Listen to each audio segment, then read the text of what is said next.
24 horas após o desaparecimento da humanidade, a ilusão de normalidade começa a desaparecer. A infraestrutura que sustenta a civilização moderna foi projetada para funcionar com supervisão constante.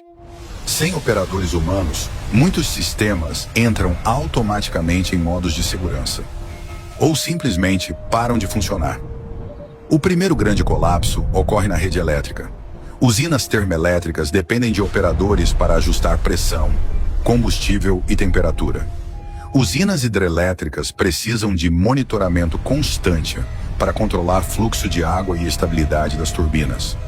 Sem intervenção humana, falhas começam a se acumular.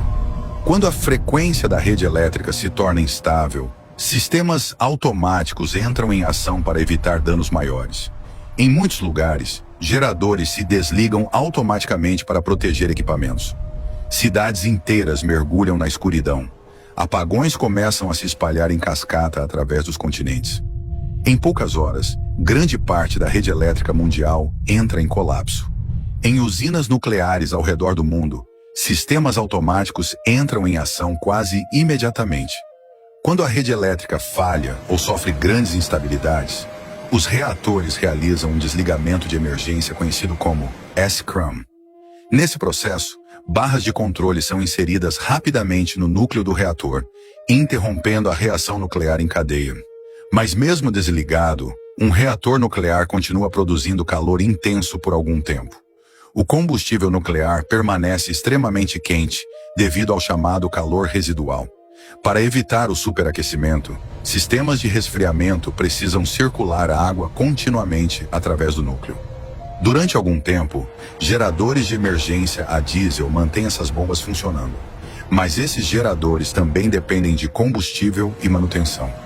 Sem operadores humanos para monitorar os sistemas ou reabastecer os geradores, algumas dessas usinas começarão a enfrentar falhas críticas dentro de poucos dias.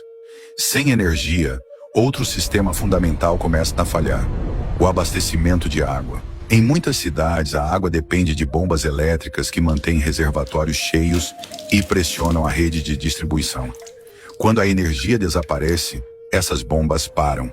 A água restante continua fluindo por gravidade durante algum tempo. Mas lentamente as torneiras começam a secar. Nos túneis subterrâneos das grandes metrópoles, outro processo silencioso começa. Estações de metrô e sistemas subterrâneos dependem de bombas contínuas para remover água do lençol freático. Sem energia, essas bombas param de funcionar. Lentamente a água começa a infiltrar pelas paredes e pelo solo. Em questão de dias, muitos desses túneis começarão a se transformar em canais inundados. Enquanto isso, nas casas e apartamentos abandonados, milhões de animais domésticos permanecem presos. Cães e gatos começam a vagar por ruas e bairros, empurrando portas entreabertas ou pulando cercas. Alguns não sobreviverão por muito tempo, mas outros irão se adaptar rapidamente ao novo mundo sem humanos. Nas cidades agora silenciosas, a ausência de ruído humano começa a revelar sons esquecidos. O vento passando entre edifícios, o eco distante de estruturas metálicas se contraindo, o canto de aves retornando a lugares que antes evitavam. Pela primeira vez em séculos, muitas áreas urbanas experimentam algo raro: silêncio verdadeiro. Mas essa é apenas a fase inicial.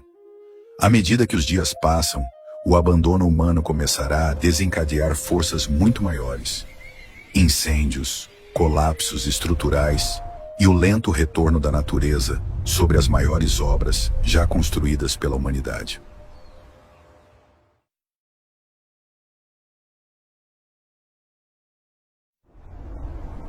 Sete dias após o desaparecimento da humanidade, o planeta começa a reagir de maneira visível. Em algumas usinas nucleares abandonadas, os sistemas de resfriamento finalmente param quando o combustível dos geradores de emergência se esgota. Sem circulação constante de água, o calor acumulado no combustível nuclear começa a danificar partes do reator. Em certos casos, isso pode levar ao derretimento parcial do núcleo e à liberação de material radioativo no ambiente ao redor. Mesmo assim, esses eventos permanecem relativamente localizados. Com